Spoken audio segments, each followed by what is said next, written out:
What's going on, guys? Pride here. I'm actually recording in my very first apartment, so this is pretty cool. But anyway, I'm here doing a deck profile. It's my live twins. I got top fourth place with my live twins at Battle Chaos pre-release. Anyway, here's the deck profile. First, I run 3 live twin Kisakil and 3 live twin Leela. Basically, their effects allows them, if they're the only monster that's out when you summon them, allows them to summon the counterpart from the deck. Also, they have passive abilities. If your opponent attacks a monster you control with Kisakil and you have Kisakil out, you gain 500. If you have Leela out, they lose 500. Next, I run 2 Kisakil Frost for some draw power, and 1 Leela Treat just for extender plays. And finally, I run the live twin main deck boss monster because, let's face it, having this in the deck, it comes in real handy when you have like no monsters out and you have a Sunny in your graveyard. Okay, for hand traps, I run 3 Ash Blossom, 3 Effect Veiler, 2 Gust Bell, and 1 Nibiru. This one's mostly a cross-out target. I do want impermanences, but that's later in the trap. Later in the deck. Sorry. I'm tired. Next, I run 3 of the best spell in the deck. Sunny Snitch. When this card's activated, you have the option to search out any live twin monster. And while this card's face up and you control an evil twin monster, every time your opponent normals or special summons a monster, they automatically take 200 and you gain 200. Next, we got Secret Password. It's basically a rota for your spells and traps of the live twins. For a final live twin card, we got Live Twin Home. Just in case your opponent, like Ash is your Kisakil and you just want to extend the plays, you know? It's also good for lane climb if you use it during the end phase of your opponent's turn. Next, I run 3 Forbidden Droplets. For some draw power, I run 2 Triple Tactics and 1 Paw Desires. And for some defense, I run 3 No-Man Crossouts and 1 Called By. And finally, for the traps, I just run 3 impermanences. I think that's plural. It doesn't matter.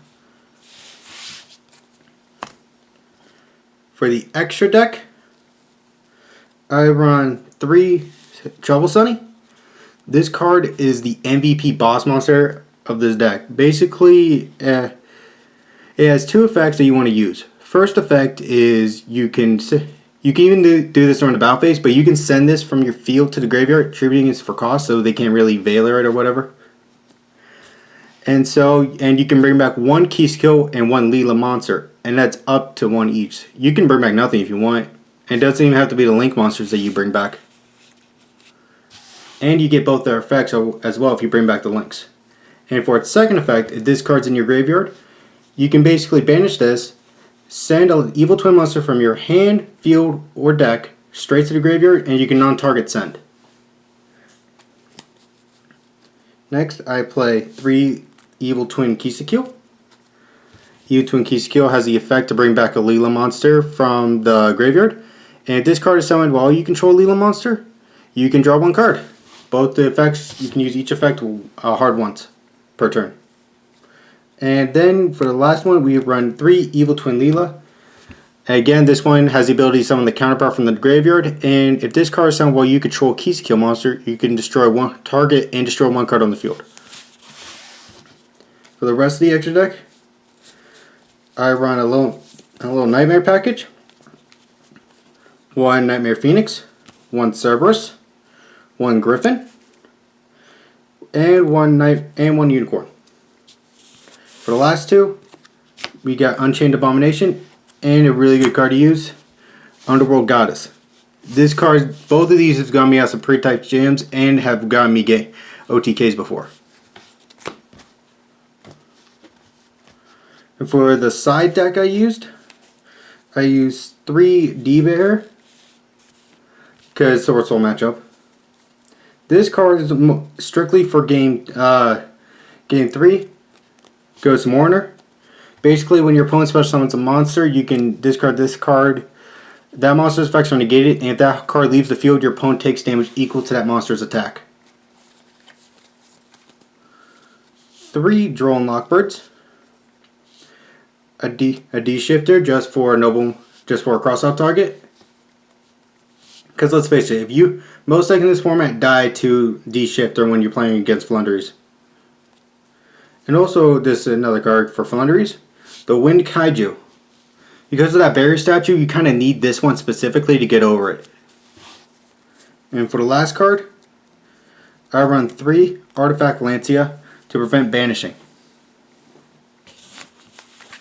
Anyway, that's my deck profile, and this is the mat right here. Pretty cool, right? Yeah, there we go. Pretty cool, right? Anyway, hope you guys liked the deck profile. Please leave a like, subscribe, leave a comment down below if you have any tidbits or maybe ideas of what kind of decks you want to see. And I'll see you guys next time. Later.